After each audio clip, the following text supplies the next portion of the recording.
2 мая 1946 года. Крестьянский двор Селимгузырху Гудаутского района.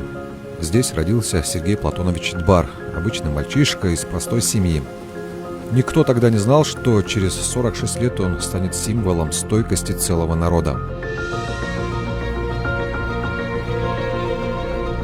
После окончания в 1963 году средней школы он поступил в Бакинское высшее общевойсковое командное училище имени Верховного Совета Азербайджанской ССР. Именно так началась военная судьба, которая уведет его по разным странам и даже материкам и вернет домой в самый тяжелый час. С 1964 по 1992 годы. 28 лет безупречной службы. Командир взвода, роты, батальона. Но этого ему было недостаточно. Сергей Платонович постоянно совершенствовался, учился, повышал свои военные теоретические знания. Поэтому следом была военная академия имени Фрунзе. Ему присваивается высокое звание полковника Советской армии, после чего он направляется военным советником в Эфиопию. За безупречную службу в вооруженных силах СССР Сергей Платонович Дбар был награжден орденом за службу Родины в вооруженных силах СССР 3-й степени, медалью за безупречную службу 1-й степени и другими наградами.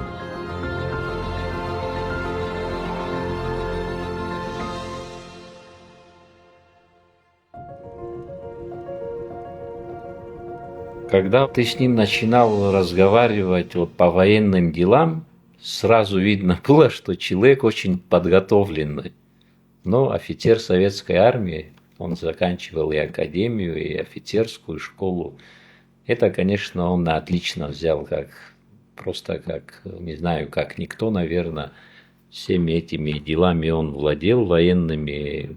Вообще, конечно, неповторимый человек был. Это человек, который прошел достаточно, не знаю, такую очень большую школу военную. Он закончил там Бакинское, высшее училище закончил, и академию имени Фрунзе. Не все заканчивали военное. То есть вот такой вот настоящий офицер, но при этом этот человек, меня что удивило, что вот такой абхаз, знаете, редкий.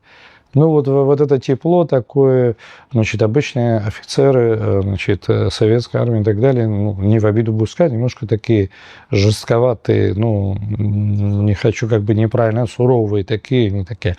А это такой мягкий. В конце 80-х в Абхазии было неспокойно. Над нашей родиной сгущались тучи. В 1989 году Сергей Дбар был переведен в Абхазию и назначен военным комиссаром Сухумского объединенного городского военного комиссариата. Приехал впервые начальник, военный комиссар Абхазии, абхазец. Это первый абхазец. До этого были там Чиргилашвили и так далее, разные фамилии грузинские. И вдруг приезжает молодой человек. Я был министром культуры тогда. Еще партийная существовала власть. Я был членом бюро обкома партии. И представили на бюро обкома партии молодого, красивого полковника. Настоящего, как говорится. Слегка с таким гудаутским акцентом. И мы еще потом всю жизнь подначивали, как говорит, стрелять. Хищует.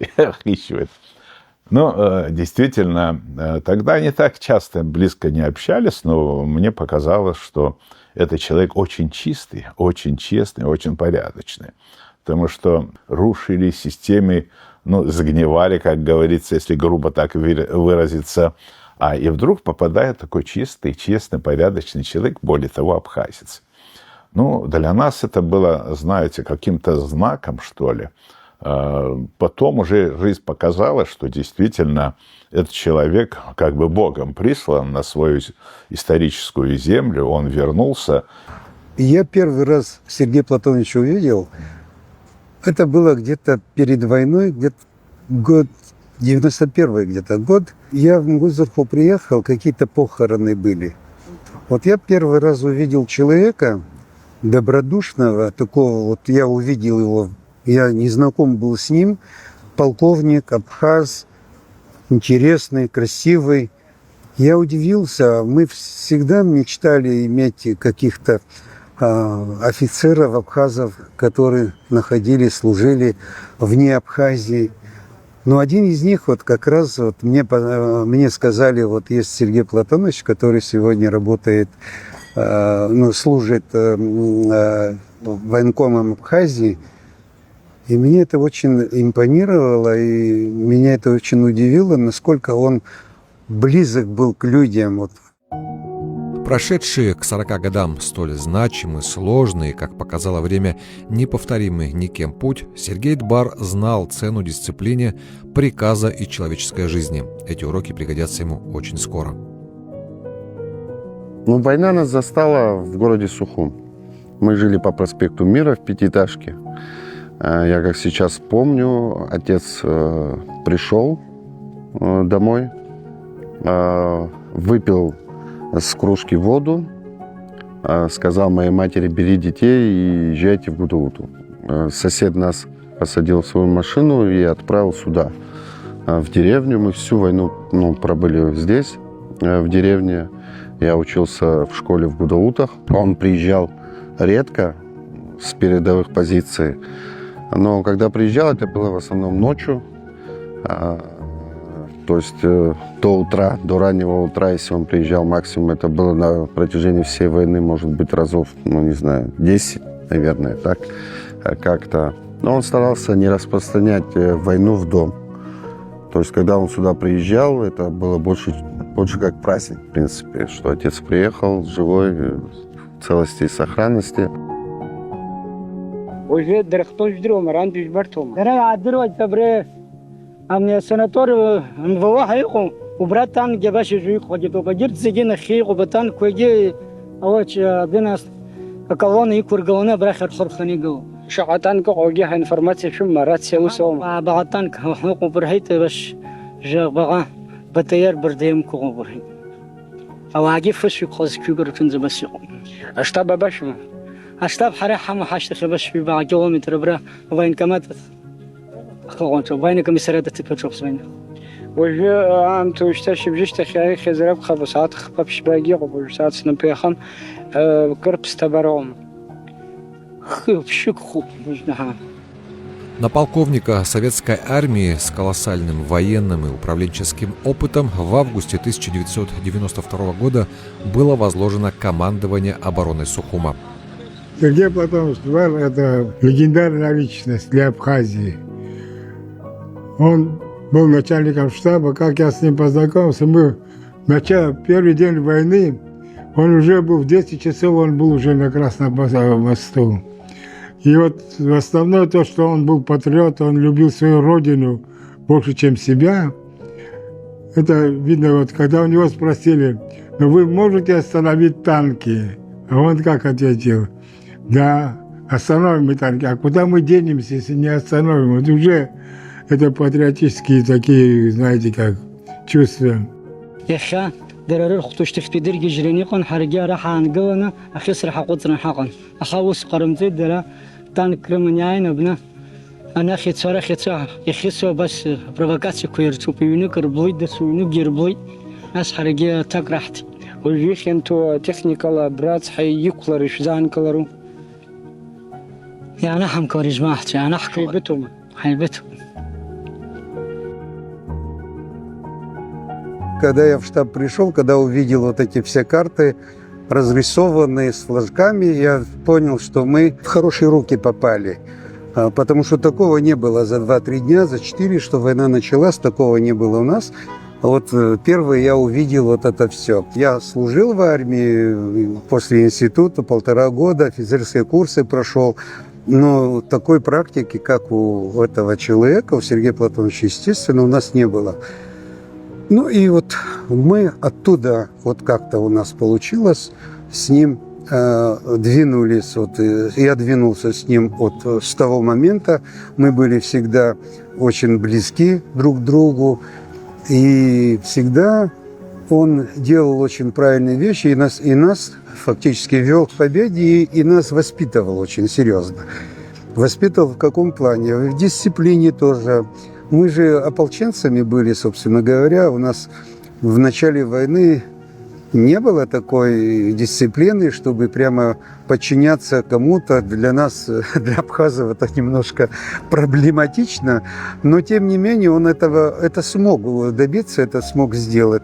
Когда отошли в Ачадарах там, значит, я помню такой момент, вот полк располагался у нас в Ачадарах, и я запомнил это, самым последним на УАЗике приехал Сергей Платонович, и все говорил, что нужно выходить, подниматься наверх за мост Ишеру.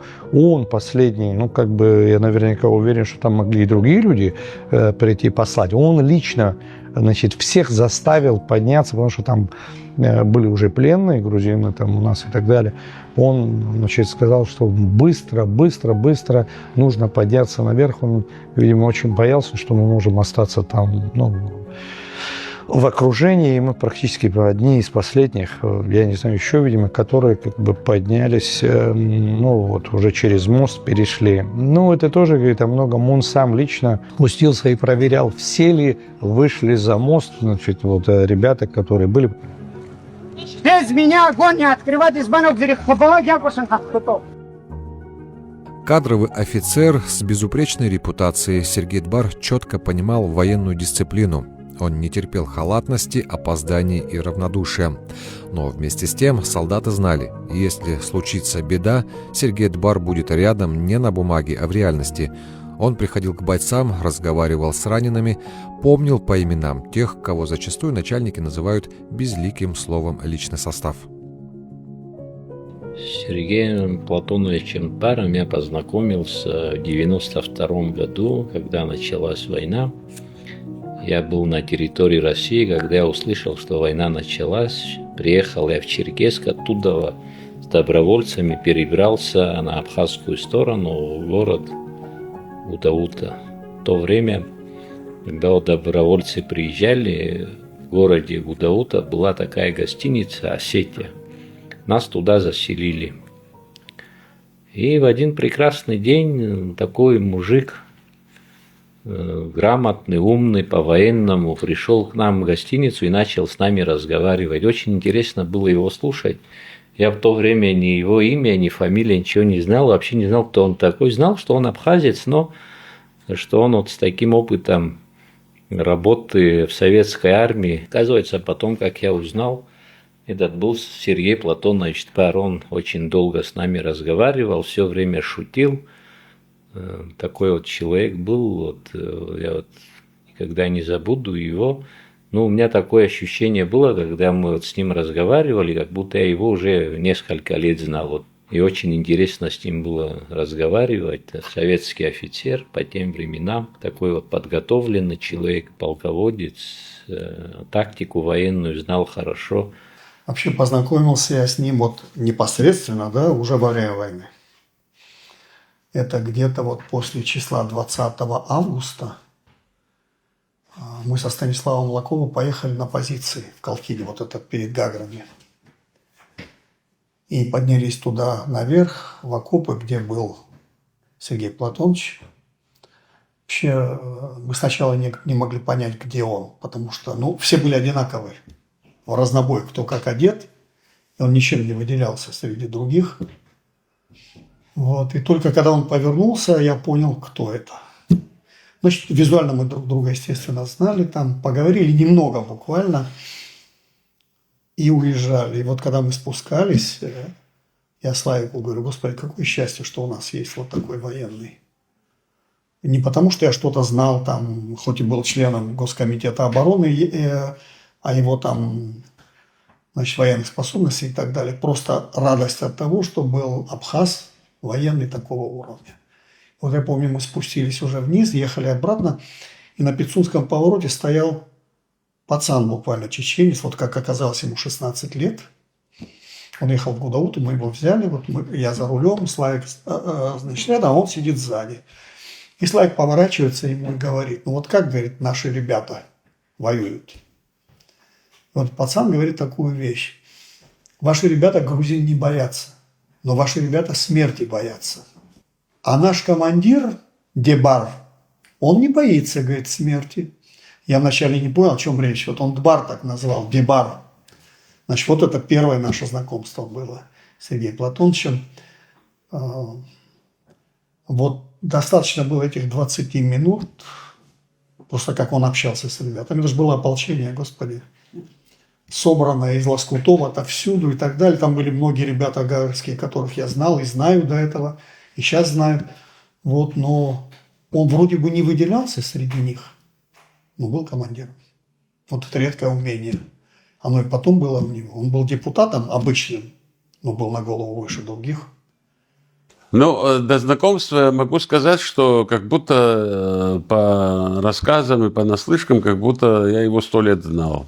Значит, и знал, но подтвердилось после того, как, значит, мы вместе служили, выполняли, значит, поставленные задачи.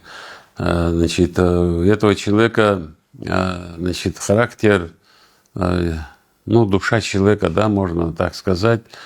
Когда бы, конечно, на службе, не только на службе, да и в быту, и дома, значит, бывает, да, значит, что, ну, как-то надо и так далее. Но как бы он жестко не сказал, оно всегда, значит, звучало по-человечески. Наоборот, если не выполнить ту или иную задачу, которую он ставил, значит, таким отношением, значит, стыдно было бы не выполнить.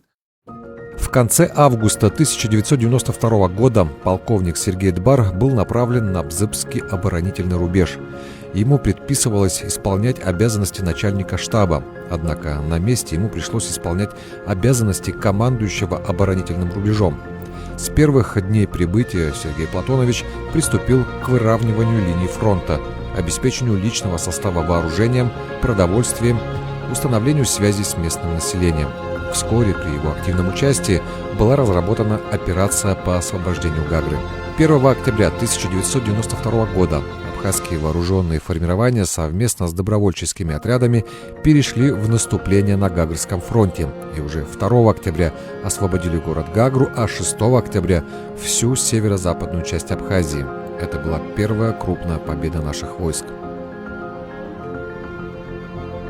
Огромная заслуга вот, освобождения Гагры, это вот Сергей Платонович, его знания в Министерстве обороны, его знания военного дела, знания. Он здраво рассуждал, всегда умно, здраво. После освобождения Гагрского района противник усилил Сухумскую военную группировку. В целях оперативного управления войсками постановлением Президиума Верховного Совета Республики Абхазия от 11 октября были созданы Министерство обороны и Генеральный штаб. Исполняющим обязанности министра обороны Республики Абхазия назначается полковник Владимир Аршба, начальником Генерального штаба полковник Султан Сосналиев, командующим Гумистинским фронтом назначается полковник Сергей Дбар. Он незамедлительно приступает к дальнейшему укреплению фронта. У каждого уже распределены шоссейную дорогу. Но в целом гвардейцы у наших настроения хорошие. Вот. Готовы они защитить свою землю, свою родину. И никто по крайней мере, я сегодня утром проходил по всем позициям, никто не хочет отступить на машину. Через час ты мне докладываешь, что уже заняли позицию работы. Люди. 6-8 метров бежится, закопаться в землю. От гелады кахачом, ахахрш молотан. Избанок захачман, что загизга хахро. Снизу же говорит, фронт образ стабилизации, это наша похожесть. Впереди ожидался ряд ответственных наступательных операций. Первая – Шромская, Январская, Мартовское наступление на Сухум. Одной из самых тяжелых операций было наступление, начавшееся в ночь с 15 на 16 марта. После кровопролитных боев 17 и 18 марта абхазские части вынуждены были отойти на исходные позиции. И хотя эта военная операция не достигла цели, именно она содействовала приобретению личным и командным составом опыта ведения боевых действий. Части и подразделения абхазской армии успешно использовали опыт мартовского наступления в последующих наступательных операциях. Знаете, как он... Я на эту тему не могу сказать. Это боль, он вообще очень переживал. Вы поймите, и Владислав почему заболел, и это боль, ты теряешь людей, 200 человек, 222 человека потерят, и потом, ты командир. А вы знаете, как самое плохое быть командиром, когда людей теряешь, ты потом еще идешь родственникам, ты должен пойти сказать. Это ужас, это я на себе испытал, это знаю. Действительно, состояние было тягостное, естественно, все. Но прошло какое-то время, и был разбор этой, значит, операции, неудачной для нас, еще раз я повторюсь. Значит, я как член Госкомитета обороны присутствовал. Вот при всем при том, вот где можно было защитить командира, Сергей Платонович обязательно вставлялся. То есть он на себя брал большую часть вины за то, что произошло. Вот это, просто не заметить это было невозможно. То есть, конечно, обстановка была такая тяжелая, да, там моментами очень напряженная была обстановка, но даже в этой обстановке, даже когда, казалось, претензии к какому-то конкретному командиру были обоснованы и так далее, но не было такого случая, чтобы Сергей Платонович не заступился.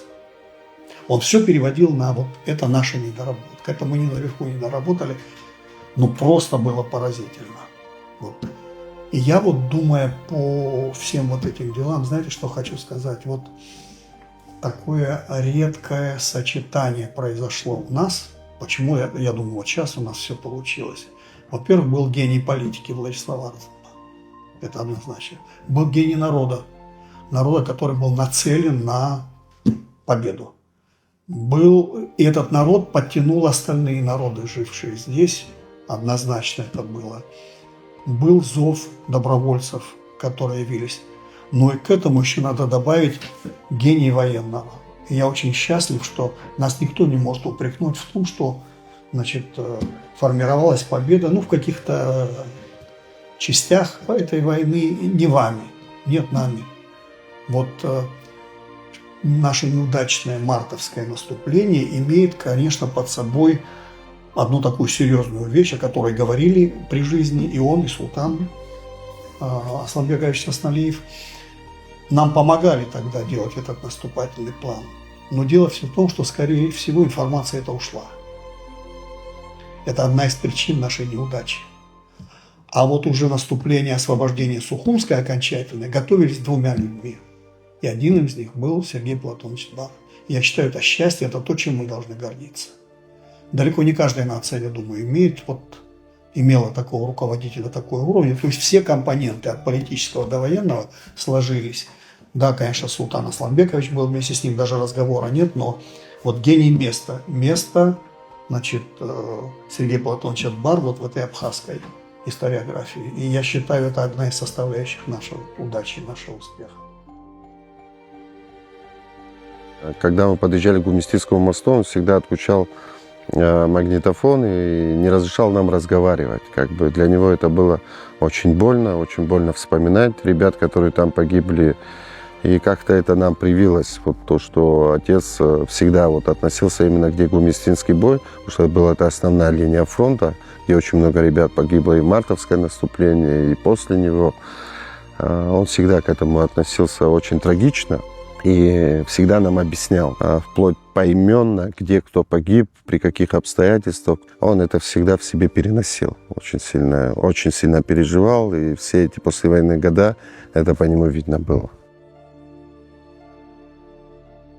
Неудачи не сломили кадрового офицера, он умел делать из них правильные выводы.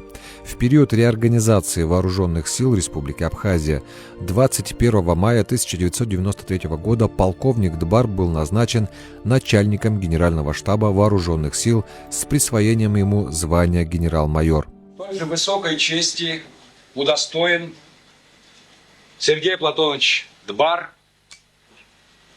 начальник Генерального штаба Вооруженных сил Республики Абхазия.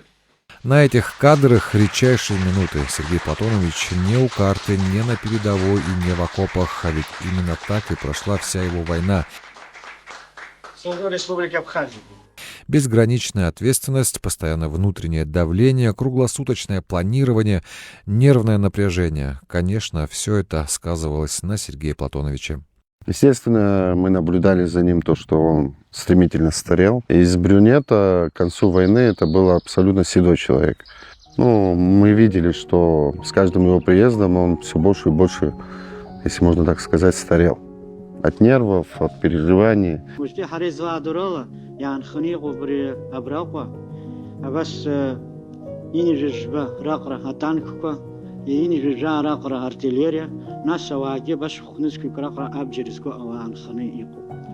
Далее, при участии генерала Дбар была спланирована и успешно осуществлена июльская наступательная операция, ставшая переломным моментом в ходе войны.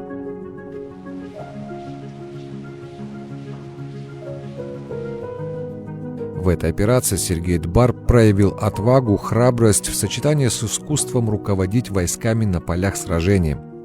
А затем приблизился победный сентябрь 93-го. 16 сентября 1993 года началось наступление абхазской армии на всех участках фронтов. В 10 утра начальник генерального штаба Сергей Дбар вместе с министром обороны Султаном Сосналиевым прибыли на Гумистинский фронт, где с 13 часов началось крупномасштабное наступление. 27 сентября столица Абхазии, город Сухум, освобожден от грузинских захватчиков. Генерал, еще дахна вот цикл сейчас чтобы снахнекала какой куть. А грюзи. А бережешь куть кому? Я скучу, Саша. Наше знамя, да? Нахшуба на нахтре. Наша ускуш Павло. Нормально. Апсо асрыквахшо. Жентина. А кабардинец что мне говорил, апсо хази кахто кахто ахти. Ахад. А где сидят? Агам хаа дагамин. Сарау чертила ранту память бокшу. Ты я скажу, хабара сначала ты говоришь, я Платоника. А что ты на колокапа, а генерал Шейрюки дрыгает, уже солдат еще и дыхан ходит. Сара, ай бешехнзо солдатов, генералов. Вы панагу, арапа хангула мана хайти. О, хангапшна тахтык. Янгун инде хамза. Ама совет чесемезе. Абриев, командир шабартреп. Арида ахтык хаздырдым. Арейся связь يوم عرض الباكا البطلون دي حبيب ربك البطلون دي حبوب اوجه في قصاتيو وجينا اخوات شو قنوات نزقي ابريسك نفس تقال كابينت مش عارف تقال اباش قصاص اباش ايه بش ابسنرخ الحرده قصا ابراش كنت شرتشكر تشزم هات احمد شاش كنت شرو ميرو شقرت. Уже 30 сентября 1993 года абхазская армия вышла к реке Ингур. Наступила долгожданная победа. В сентябрьской наступательной операции генерал Сергей Дбар непосредственно находился среди войск левого фланга Гумистинского фронта, штурмовавших Сухум с севера и северо-запада. Ему не раз приходилось под шквальным огнем противника идти в атаку, на своих плечах выносить с поля боя раненых и провожать в последний путь погибших товарищей. Сергей Платонович дошел с войсками до государственной границы с Грузией по реке Ингур.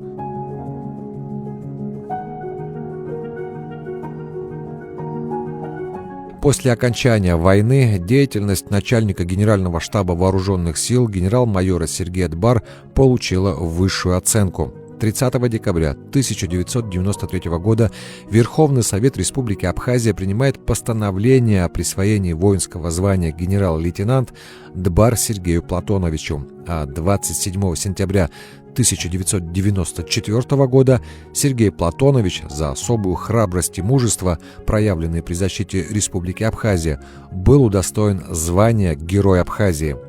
В послевоенный период Сергей Платонович в звании генерал-лейтенанта продолжал службу в вооруженных силах Абхазии.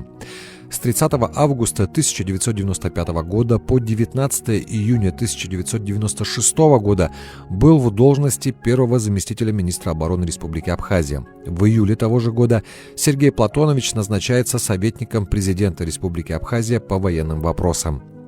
В военный период он был начальником генерального штаба, первым заместителем министра обороны.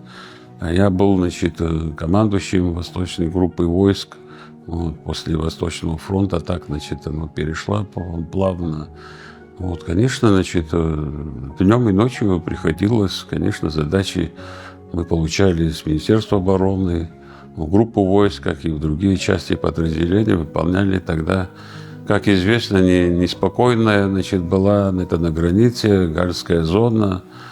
Конечно, значит, диверсанты не давали, значит, покоя. Мы все время, значит, выполняли определенные, значит, задачи. Сергей Платонович приезжал к нам часто, человек слова, человек офицера, человек, который не показывал где-то трудности, где-то, значит, и так далее. Он все внутри у себя пережевывал, как бы, значит, а наружу не выпускал, не показывал офицерам, подчиненным. В начале войны, и в войне, и послевоенный период, конечно, значит, все это с нуля строит, значит, армию. Армии веками создаются. Здесь как-то, значит, сразу и война, и надо было, значит, организовывать, создавать Министерство обороны, его вооруженные силы, генеральный штаб. Это невозможно, не бывает. Но такие вот специалисты, как Сергей Платонович, были, они, естественно, значит, делали это документация, это формирование родов, войск и так далее. А я думаю, что, к счастью, оно получилось. Народ счастлив, когда вот такие вот, значит, мужественные люди. И, к счастью, так получилось. Конечно, в молодом возрасте, значит, мы его потеряли. Вечная память, вечная слава. С июня 2001 года в районе Кадорского ущелья вновь активизировалась деятельность грузинских вооруженных формирований, которыми был осуществлен ряд террористических актов на территории Абхазии. В октябре 2001 года генерал-лейтенант Сергей Дбар назначается командующим Северной группой войск. Его назначение было встречено с большим энтузиазмом. Вскоре под его командованием диверсионные отряды были отброшены за пределы республики. Я приезжаю в штаб, и Сергей Платонович приехал, а все к нему лезут, а он, в принципе, без всяких полномочий. Ну, Сергею Платоновичу для защиты Родины полномочия никогда не нужны были. Он всегда, как солдат, как вы все знаете, он брал автомат и шел впереди. Ну, приехали, обсуждаем, сидим, он говорит: Сергей Платонович, ты в качестве чего? А в качестве солдата здесь. Но это весь Сергей Платонович, он такой. Он действительно прирожденный военный человек и, конечно, такой глубочайший абхазец по своему характеру, по натуре, по любви к родине. Ну, вот это мы очень много эпитетов можем выразить, все подходит Сергею Платоновичу. Когда они прорвались туда, мы, естественно, туда поднялись. Вот где мы находились в этом направлении, тогда вот командовал Сергей Платонович Дбар.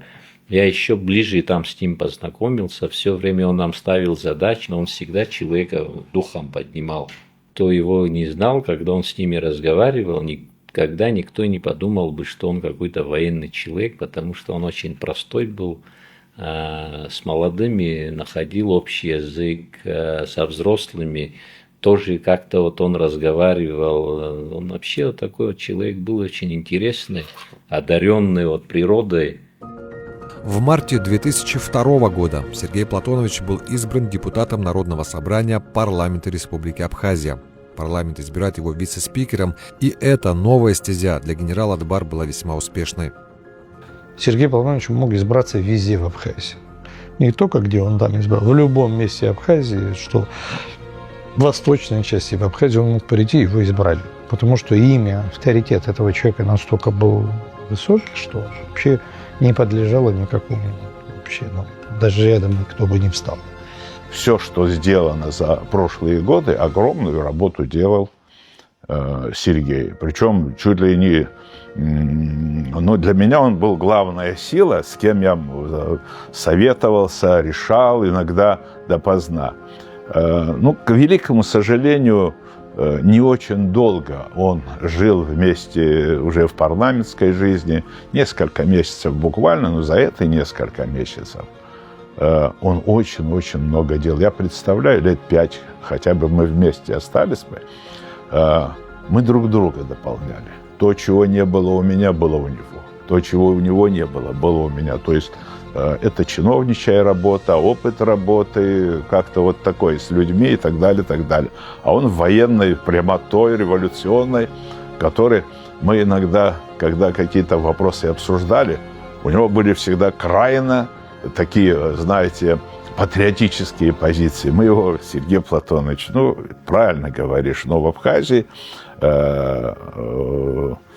какие-то такие вещи, вот мы государственными делами занимаемся, ну, так прямо нельзя. А почему, говорит, нельзя говорить правду прямо? Ну, жизнь есть жизнь, не всегда правду тоже скажешь. Ну, у нас все чиновники люди испорченные, они говорят всегда правду, конечно, они говорят, но нужную правду.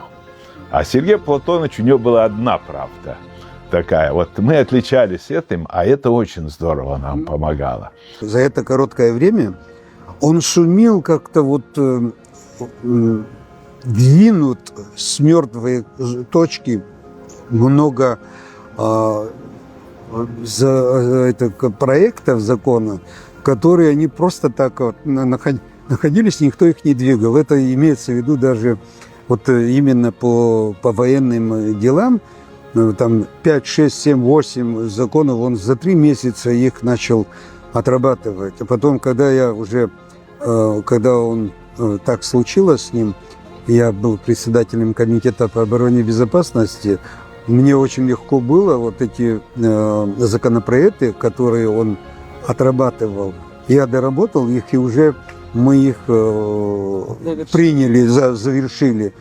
То есть и там он сыграл, конечно, и сыграл бы свою большую роль, если он в дальнейшем, вот эта трагедия не случилась бы с ним.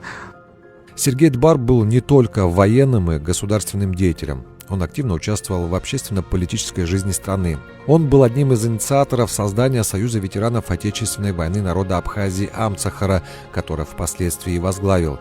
Сергей Платонович твердо отстаивал интересы ветеранов, интересы семей погибших, защищал их права.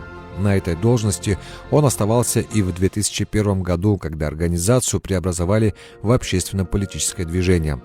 Но самой большой его привязанностью было родовое село. Этот удивительный человек сочетал в себе, казалось бы, несочетаемые вещи. Любую свободную минуту генерал абхазской армии, легендарный полководец, общественный и политический деятель проводил в любимом с детства Мгузерху. Так как он был военный человек, можно было показаться, что он был бы очень жесткий, дисциплинированный человек, но это было не так. В семье это никак не отражалось.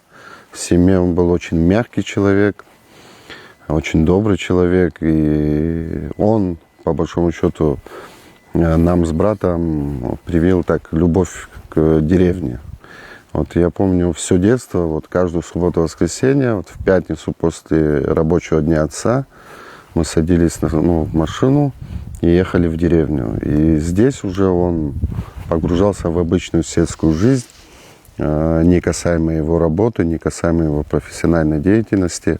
Здесь он занимался цитрусом, растениями, виноградом, то есть обычная бытовая жизнь сельского человека. Его очень сюда тянуло, и он хотел, чтобы мы с братом тоже занимались и сельским хозяйством, и любили свое родовое село, и поэтому каждую субботу-воскресенье мы старались приезжать, и всегда приезжали, а летом, на летних каникулах мы вообще практически всегда жили здесь.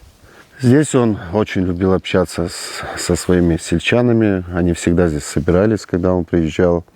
Это было в основном по вечерам. Сидели, общались. Там есть инжировое такое дерево. Под ним стоит до сих пор лавочка. Вон там они собирались каждый вечер. И, то есть, обсуждали все насущные дела в Абхазии и обычные бытовые. Здесь он был собой. Для него родовое село это всегда означало что-то знаковое, что-то родное, в принципе, где он провел и большую часть своей жизни и молодости. Я крестьянский сын. Я вырос в селе, я знаю крестьянский труд, а Платоныч тоже крестьянский сын. Мгузерху, как что, любой момент, любое окошечко в работе, И уехал в Гудзурху. И по-крестьянски, прополка кукурузы, посел и так далее. В тот злосчастный день, когда он там был и вечером, ночью вернувшись практически от этого умер. Потом у нас крестьян как бывает? Ну, поработали днем, вечером посидели, он душ принял. Но, знаете, он не уберег себя, а у него уже сердечные боли были. Не может быть, если прошедший такую, зная, адскую войну, сердечной боли не быть не может. Не быть не может. Просто он крепкий был, ему сколько было, и 60 не было. И вот, ну, недооценил свое вот такое физическое состояние, ну, не спасли мы его. Вот я тоже считаю себя виновным в этом.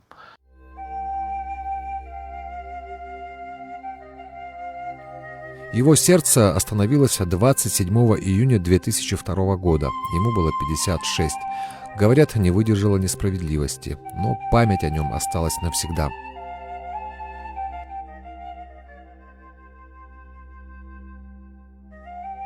Да, в парке славы.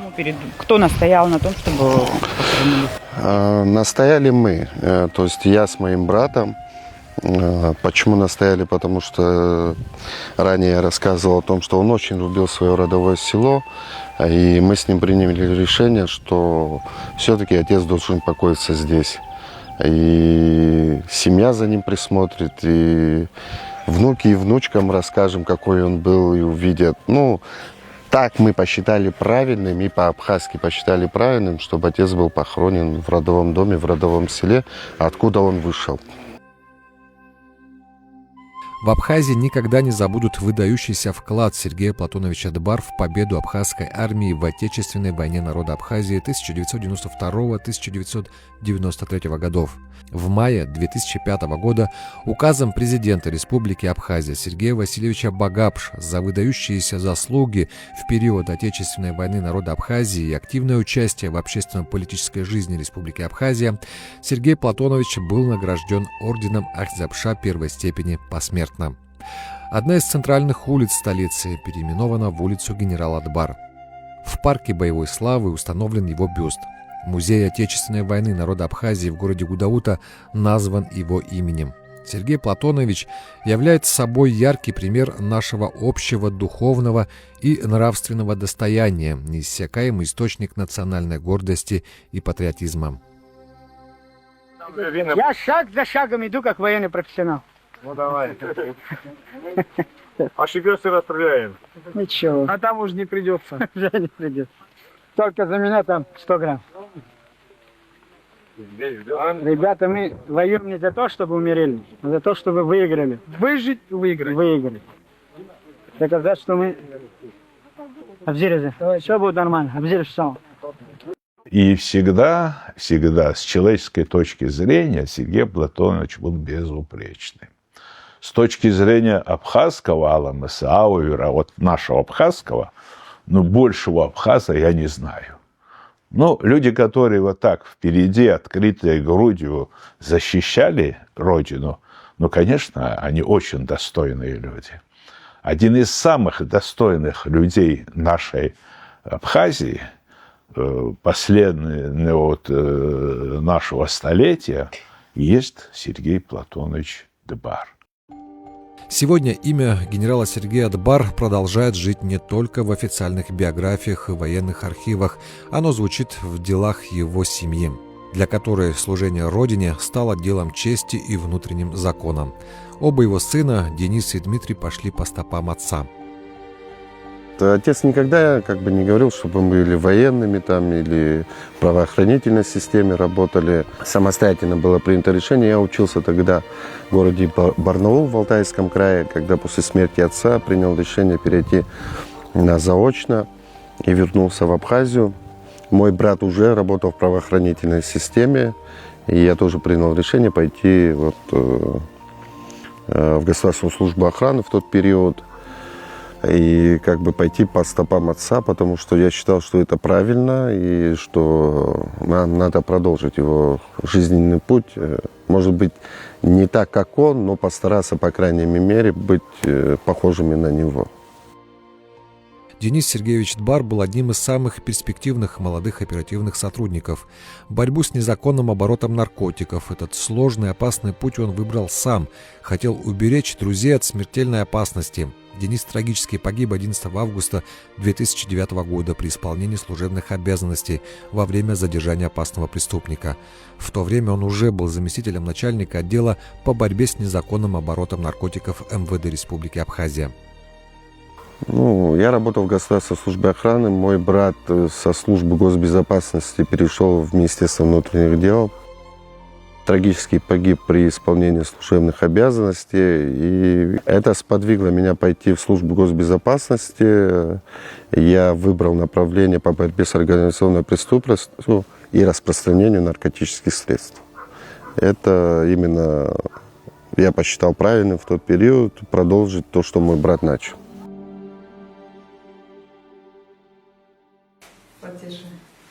Долг, честь, ответственность за людей стали нравственным ориентиром для этой семьи.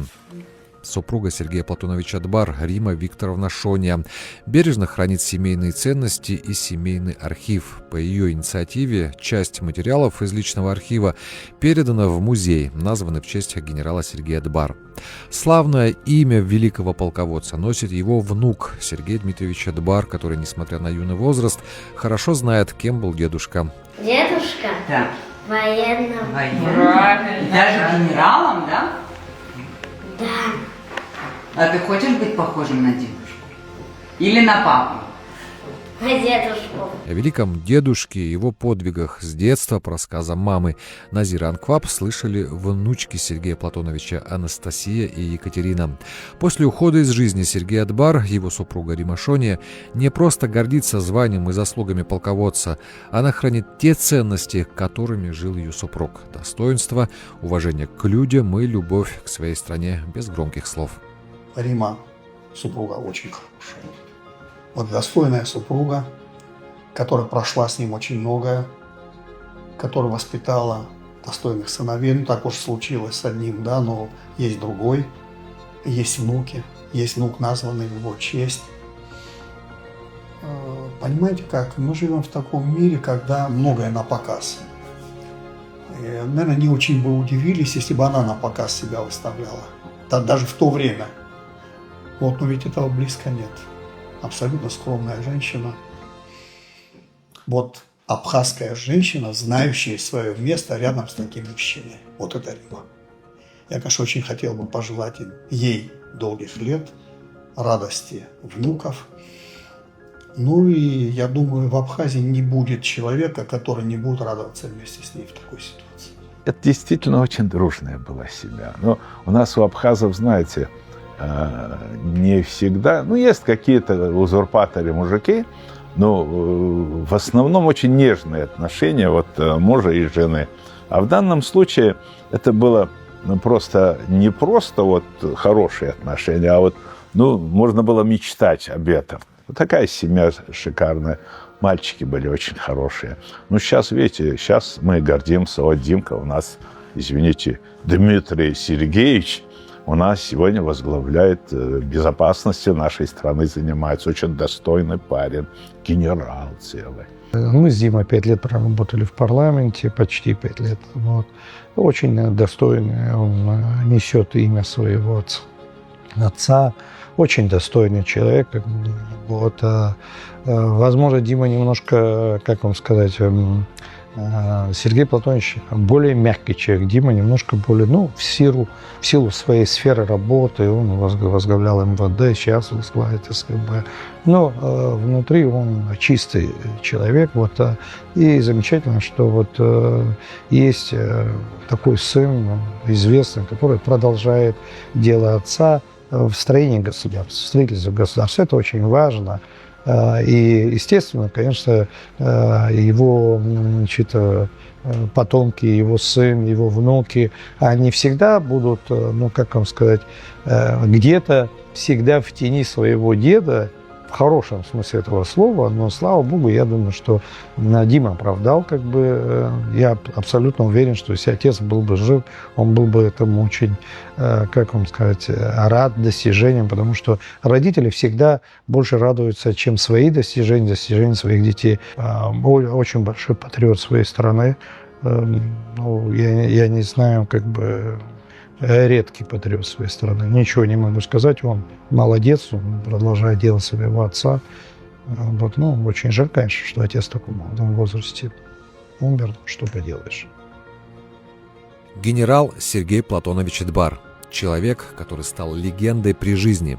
Символ стойкости и народного духа. Его имя теперь часть истории Апсны.